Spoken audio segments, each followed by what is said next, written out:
பிசில் ladies நண்பர்கள் அனைவருக்கும் வணக்கம். நான் ஸ்ரீவர்மா மருத்துவமனையின் பெண்கள் சிறப்பு மருத்துவர் ஜெயரூபா. டாக்டர், எனக்கு சயாட்டிக்கா இருக்கு டாக்டர். அதனால இடுப்புலேருந்து வலி கால் வரைக்கும் வந்து பரவுது. கால்ல தான் வலி அதிகமா இருக்கு.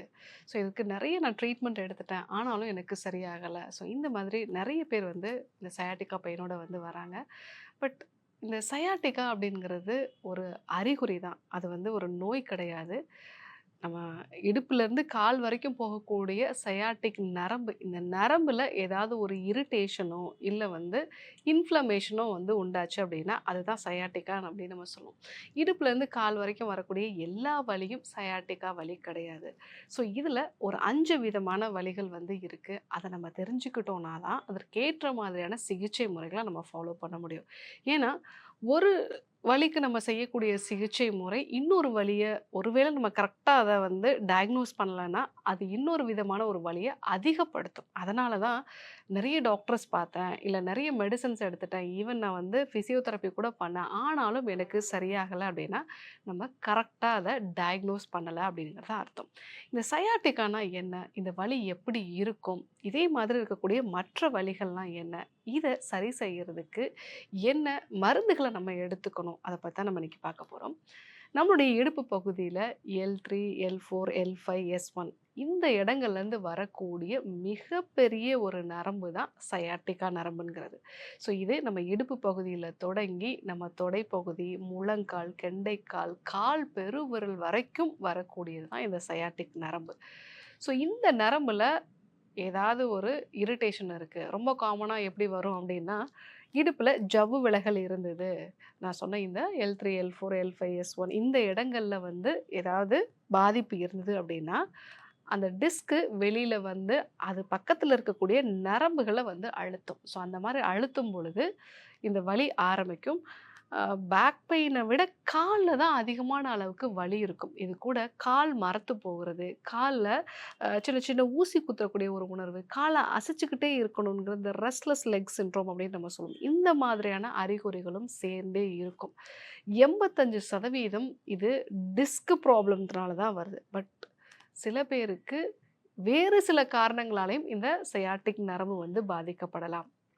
ஸோ, இடுப்புல டிஸ்க் பாதிப்புனால வரக்கூடிய சயாட்டிக் வலி என்னென்ன அறிகுறிகள் இருக்கும் அப்டின்னா, உட்கார்ந்தா வலி அதிகமாகும். நீங்க முன்பக்கமா குனிஞ்சீங்க அப்டின்னாலும் வலி அதிகமாகும். இந்த மாதிரி இருக்கு அப்டின்னா, உங்களுக்கு டிஸ்க்ல பாதிப்பு இருக்குன்னு அர்த்தம். இது ரொம்ப அதிகமா இருந்ததுன்னா, தும்முனா, இருமுனா கூட வந்து அவங்களுக்கு இடுப்பு பகுதியில ஒரு வலிய வந்து உணர்வாங்க. கால்ல நல்ல ஒரு ஷூட்டிங் பெயின் மாரி இருக்கும். சடனா யாராவது வந்து பிடிச்சு இழுத்த மாதிரியான ஒரு வலி வந்து இருக்கும். எலக்ட்ரிக் ஷாக் மாரி வலி வந்து சொல்லுவாங்க. சில பேர் வந்து குனிஞ்சு நான் வந்து குளிக்கும் பொழுது கூட எனக்கு இடுப்பு புடிச்சுக்கிச்சு டாக்டர். அதுக்கப்புறமா தான் இந்த வலி வந்து ஸ்டார்ட் ஆயிடுச்சு அப்படின்னு சொல்லுவாங்க. ஒரு சிலர் கீழ விழுந்துட்டேன் டாக்டர். அதுக்கப்புறமா தான் இந்த வலி அதிகமாயிருச்சு அப்படின்னு சொல்லுவாங்க. அது சயாட்டிக் நரம்புல வரக்கூடிய பாதிப்பா இருந்ததுன்னா, ஒரு பக்கம் தான் பெரும்பாலும் வந்து இருக்கும். அந்த கால் வலி நீங்க முன்பக்கமா வந்து குனியும் பொழுதோ, இல்ல வந்து ரொம்ப நேரம் உட்கார்ந்துகிட்டு இருக்கும் பொழுதோ, உங்களுக்கு அந்த வலியோட அளவு வந்து அதிகமாகும். அந்த வலியோட நேச்சர் வந்து ஒரு எலக்ட்ரிக் ஷாக் மாரி இருக்கும். இப்படி இருந்தது அப்படின்னா, அது டிஸ்க் ப்ரொலாப்ஸ்னால, இல்ல டிஸ்க்ல வரக்கூடிய இன்ஃப்ளமேஷன்னால உங்களுடைய நரம்புகள் பாதிக்கப்பட்டிருக்குன்னு அர்த்தம். இன்னொரு வகையான ஒரு சயாட்டிக் பாதிப்பு எப்படி இருக்கும் அப்படின்னா, இதே போல தான் ஒரு பக்கம் மட்டும் தான் இருக்கும். ஆனா, இடுப்புல வலியே வந்து அவங்களுக்கு இருக்காது. அ பின்பக்க பிட்ட பகுதியிலேருந்து வலி வந்து ஸ்டார்ட் ஆகும். இத பைரிஃபார்மிஸ் சிண்ட்ரோம் அப்படின்னு நம்ம வந்து சொல்லுவோம். இது இடுப்புலேருந்து தொடை வரைக்கும் நல்ல ஒரு வலி இருக்கும். அதே மாரி வந்து தொடை இடுக்கு பகுதிகள்லுமே வந்து அவங்களுக்கு வலி, இல்ல இழுத்து பிடிக்கிற மாரியான ஒரு உணர்வு வந்து இருக்கும். கால்ல எரிச்சலும் வந்து இருக்கும். ஸோ உட்கார்ந்துட்டு இருக்கும்போது தான் வலியோட அளவு வந்து அதிகமாகும். ரொம்ப முக்கியமா ஏதாவது ட்ராவல் பண்றாங்க, அதே மாரி வந்து ரொம்ப தூரம் வந்து நடந்து போறாங்க அப்படின்னா, வலியோட அளவு வந்து அதிகமாகும். இன்னும் சொல்லப்போனா, ஏதாவது வந்து அவங்க ஜம்ப் பண்ண வேண்டிய ஒரு சிச்சுவேஷனோ, இல்ல வந்து கால வந்து கொஞ்சம் அ தூரமா வச்சுட்டாங்க அப்படின்னா, வலியோட அளவு வந்து ரொம்ப அதிகமாயிடும். ஸோ டிப்பிக்கலா ஏதாவது வந்து ஜம்ப் பண்ணும் பொழுதோ, இல்ல வந்து ரொம்ப தூரம் நடக்க ஆரம்பிச்சு, இல்ல டிராவல் பண்ண பிறகு உங்களுக்கு இடுப்புல வலி இல்லாம, பின்பகுதியில பட்டக் ரீஜியன்ல ஆரம்பிச்சு தொடைப்பகுதி, முழங்கால் பகுதி வரைக்கும் அந்த வலி வந்து இருக்கு. உட்காரும்போது இன்னும் அதிகமாகுது அப்படின்னா, அது பைரிஃபார்மிஸ் அப்படின்னு. இதுவும் சயாட்டிக் நரம்பு அழுத்தப்படுறதுனால தான். ஆனா, இது டிஸ்க்ல ப்ராப்ளம் இருக்கிறதுனால வராது. இது நிறைய பெண்களுக்கு இந்த ஹார்மோன் மாற்றங்களால அவங்களுடைய இடுப்பு பகுதியில இருக்கக்கூடிய தசைகள் வந்து இறுக்கமாயிரும். அந்த இறுக்கமான தசைகள் நம்மளுடைய கால்ல இருந்து வெளிய வரக்கூடிய அந்த சயாட்டிக் நரம்ப அழுத்தி வந்து உங்களுக்கு பாதிப்ப உண்டு பண்ணும். டிஸ்க்ல இருக்கக்கூடிய பாதிப்புக்கும், இந்த பைரிஃபார்மிஸ்க்கான பாதிப்புக்கும் வேறு வேறு வகையான சிகிச்சை முறைகள வந்து நம்ம குடுக்கணும். ஸோ அப்படி நம்ம பண்ணா தான் அவங்களுக்கு அது சரியாகும். டிஸ்க் ப்ராப்ளம் இருக்கிறவங்களுக்கு இந்த பைரிஃபார்மிஸ்க்கான ஒரு சில எக்ஸர்சைஸ் குடுத்தோம்னா, அவங்களுக்கு அதிகமாயிடும். இதுவே டிஸ்க் ப்ராப்ளத்தினால மட்டுமே வரக்கூடிய நபர்களுக்கு இந்த பைரிஃபார்மிஸ்க்கான சில எக்ஸர்சைஸ் குடுத்தோம்னா, அவங்களுக்கு இன்னும் பிரச்சனை வந்து அதிகமாயிடும். ஸோ கரெக்ட்டா அத டயக்னோஸ் பண்றது நல்லது. மெயினா வந்து இந்த பைரிஃபார்மிஸ் இருக்கிறவங்க ஒரு மாடிப்படி ஏறுறாங்க, இல்ல ஜம்ப் பண்றாங்கன்னா, அவங்களுக்கு வலி உடனடியா வந்துரும். டிராவல் பண்ணாலும் உடனடியா வந்துரும். 3வது விஷயம், அ நம்மளுடைய லம்பார் கேனல்ல வந்து ஒரு ஸ்டீனோசிஸ்ன்னு நம்ம சொல்லுவோம். அங்க நரம்புகள் வெளிவரக்கூடிய இடத்துல வந்து ஒரு இறுக்கம் வந்து உண்டாகிறது. ஸோ இது ரொம்ப டிப்பிக்கலா வந்து பார்த்தீங்க அப்டின்னா, நீங்க ஃபார்வர்ட் மூவ்மெண்ட்டோ இல்ல வந்து சின்னதா வந்து நடை வந்து இருந்தது அப்டின்னா கூட உங்களுக்கு வலி உடனடியா வந்து காலுக்கு வந்துரும். கொஞ்சம் ஒரு 10 நிமிஷம் கோயிலுக்கு நடந்து போனேன் டாக்டர். கால்ல நல்லா வந்து வலி வந்துருச்சு அப்டின்னு சொல்லுவாங்க. ஸோ அது அந்த நீங்க நடக்கும்பொழுது அந்த நரம்புகள்ல அசைவு உண்டாகிறதுனால வரக்கூடிய ஒரு விஷயம். அதேபோல இந்த ஸ்பாண்டைலோலிஸ்தெசிஸ் அப்படின்னு நம்ம சொல்லுவோம். ஒரு எலும்பு இன்னொரு எலும்பு மேல வந்து அழுத்திக்கிட்டு இருக்கிறது. இது வெயிட் நெறைய தூக்கக்கூடிய நபர்கள், அதே மாரி ரொம்ப தூரம் வந்து மாடிப்படி ஏறி வெயிட்டோட வந்து மாடிப்படி ஏறுவாங்க இல்லைங்களா? அவங்களுக்கு இந்த ப்ராப்ளம் வந்து அதிகமா இருக்கும். ஸோ இது நல்ல ஒரு இடுப்புலேருந்து கால் வரைக்கும் வந்து வலி வந்து இருக்கும். கால் மரத்து போகக்கூடிய ஒரு தன்மை வந்து இருக்கும். ஸோ அதேபோல டீஜெனரேஷன். ஸோ நம்ம எலும்புகள் தேய்மானம் அடைஞ்சு, அது நரம்புகள பாதிக்கக்கூடிய ஒரு வலி. ஸோ வலி எதுவுமே வந்து இருக்காது. திடீர்னு வந்து ரொம்ப அதிகமான அளவுக்கு ஒரு வலி ஸ்டார்ட் ஆகும். இது 60 வயது மேல இருக்கிறவங்களுக்கு தான் ரொம்ப காமனா இந்த ஒரு டீஜெனரேட்டிவ் டிஸ்க் டிசீஸ் நம்ம வந்து சொல்லுவோம்.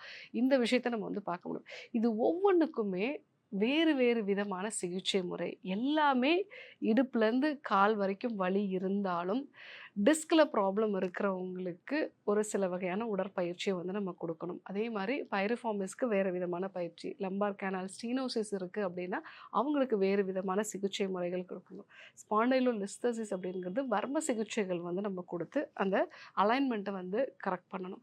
ஸோ அதேபோல டிஸ்க் ப்ராப்ளம் டிஸ்க்ல வந்து டீஜெனரேஷன் வந்து இருக்கு அப்டின்னா, அவங்களுக்கு அசைவுகள் அதிகமா குடுக்காம, மருந்துகள் மூலமாகவே வந்து அவங்களுக்கு நம்ம அந்த தேய்மானத்த வந்து அவங்களுக்கு நம்ம சரி பண்ணணும். இந்த மாதிரி இடுப்புலேருந்து கால் வரைக்கும் வலி பரவுது அப்படின்னா, வர்ம தைலம் மிகச்சிறந்த மருந்து. அது டிஸ்க் லெவல்லயோ, இல்ல வந்து தசைகள்ல பாதிப்பு இருந்தாலும் சரி, இல்ல வந்து நான் சொன்ன இந்த லம்பார் கேனல் ஸ்டெனோசிஸ் இந்த மாதிரியான எல்லா பிரச்சனைகளுமே நரம்புகள்ல உண்டாகக்கூடிய அழுத்தத்தையும், இன்ஃப்ளமேஷனையும் வந்து குறைக்கக்கூடியது. ஸோ ரெகுலரா காலையில ஒரு 25 சொட்டு பாலோட நீங்க எடுத்துக்கிட்டீங்க அப்படின்னா, அங்க நரம்புகள்ல உண்டாகக்கூடிய இன்ஃப்ளமேஷன வந்து குறைச்சு, நரம்புகள பலப்படுத்தக்கூடிய ஒரு தன்மை இதற்கு உண்டு. அதேபோல குறுந்தொட்டி வேர் கஷாயம் வந்து எடுத்துக்கலாம். குறுந்தொட்டி அப்படிங்கிறது நாட்டு மருந்து கடைகள்ல வந்து கிடைக்கும். ஸோ அது கூட 1 டம்ளர் பால், 3 டம்ளர் தண்ணி சேர்த்து நல்லா கொதிக்க வச்சு, அந்த ஒரு கஷாயத்த நீங்க எடுத்துக்கிட்டீங்க அப்படின்னா, நரம்புகள்ல உண்டாகக்கூடிய அழுத்தம், வீக்கம் இது எல்லாமே வந்து குறைய ஆரம்பிக்கும். ஸோ அதேபோல நொச்சி இலை கஷாயம் வந்து எடுத்துக்கலாம். நொச்சி வந்து ஒரு 5 இலைகள், 6 இலைகள் எடுத்துட்டு, அது கூட 10 மிளகு சேர்த்து கஷாயம் மாதிரி நீங்க வந்து பண்ணி எடுத்துக்கிட்டீங்க அப்படின்னா, அதுவும் நரம்புகள்லயும், தசைகள்ல உண்டாகக்கூடிய பாதிப்புகள வந்து குறைக்கும். ஸோ இது எல்லாமே ஓவராலா இன்ஃப்ளமேஷனையும், தசைகளையும் வந்து பலப்படுத்தக்கூடிய ஒரு விஷயமா வந்து இருக்கிறதும், ஆனால் இதற்கான பயிற்சி முறைகள் வேறு வேற. ஸோ எக்ஸர்சைஸ் முறைகள் நம்ம வேறு வேறு செஞ்சா தான் இந்த பிரச்சனைகள நிரந்தரமா நம்ம சரி செய்ய முடியும். ஒரு சில பிரச்சனைகளுக்கு வர்ம சிகிச்சை முறையும் வந்து தேவைப்படும். பஞ்சகர்மா சிகிச்சை முறையோ, இல்ல வர்ம சிகிச்சை முறைகளோ பண்ணும்பொழுது, கண்டிப்பா நல்ல மாற்றங்கள வந்து பார்க்கலாம். இந்த சயாட்டிக்கா மாதிரியான வலிகளுக்கு எல்லாத்துக்குமே ஒரே மாதிரியான சிகிச்சை கிடையாது. என்னென்ன காரணம் அப்படிங்கிறத பொறுத்து சிகிச்சை முறைகள் மாறுபடும். அத நம்ம எல்லாருமே வந்து தெரிஞ்சுக்கணும். நான் சொன்ன மாரி வர்ம தைலம் எல்லாருமே வந்து எடுத்துக்கலாம். தண்டுவடம் சார்ந்த பிரச்சனைகள் அனைத்துக்குமே அற்புதமான ஒரு தீர்வா இருக்கும். குறுந்தொட்டி வேர் கஷாயம், நொச்சி இலை, மிளகு சேர்ந்த கஷாயமும் வந்து இந்த வாதத்த குறைக்கிறதுனால வலிகளோட அளவு வந்து நல்லாவே வந்து குறைக்கும். இது கூட எக்ஸசைஸும் அவசியம். ஸோ அத ஒரு மருத்துவர்கிட்ட ஆலோசனை எடுத்துட்டு, அதுக்கப்புறமா நீங்க ஃபாலோ பண்ண ஆரம்பிச்சீங்க அப்படின்னா, வலிகள்லேருந்து முழுமையா விடுபடலாம். ஸோ இன்னைக்கு சயாட்டிகா பெயின் அப்படிங்கிறது என்ன? அதில என்னென்ன வகைகள் வந்து இருக்கு? எப்படி நாம அத கண்டுபிடிக்கிறது? அப்படிங்கிறத நம்ம தெரிஞ்சுக்கிட்டோம். அதற்காக வர்ம தைலம் பத்தியும், நொச்சி இலை கஷாயம், குறுந்தொட்டி வேர் கஷாயத்த பத்தியும் நம்ம தெரிஞ்சுக்கிட்டோம். கண்டிப்பா ஃபாலோ பண்ணி பாருங்க. யாருக்கெல்லாம் இந்த விஷயம் தேவைப்படுமோ, அவங்களுக்கும் இத சொல்லுங்க. ஸோ வலிகள பத்தி உங்களுக்கு வேற ஏதாவது டவுட்ஸ் இருந்தாலும் கமெண்ட்ல சொல்லுங்க.